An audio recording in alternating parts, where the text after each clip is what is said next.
Hello everyone, and welcome to DelftStack. If you are using AnyDesk and trying to plug in a local USB device, like a scanner, security key, or drawing tablet, and expecting it to show up on the remote computer, you will quickly realize it isn't working. I have verified the latest software capabilities, and AnyDesk actually does not natively support direct USB hardware pass-through. However, there is a verified workaround using third-party network routing. I will show you exactly how to set this up right now. Let's get started. First, while AnyDesk is incredible for low-latency screen sharing and basic file transfers, their custom connection protocol does not have built-in USB redirection. This means it cannot physically mount your local hardware to the host machine's motherboard. To bypass this restriction, you must run a dedicated USB over IP software quietly in the background alongside your active AnyDesk session.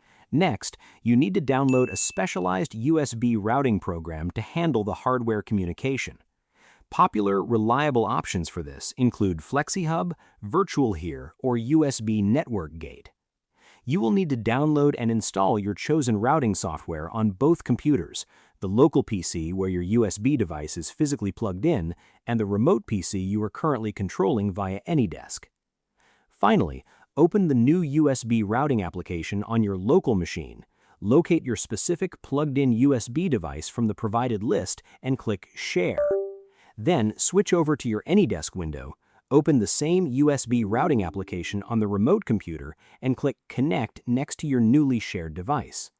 The remote operating system will immediately install the drivers, allowing you to use the physical USB hardware seamlessly within your AnyDesk workflow. I hope you found this guide helpful. Please like, share, and subscribe for more technical tutorials. Thanks for watching.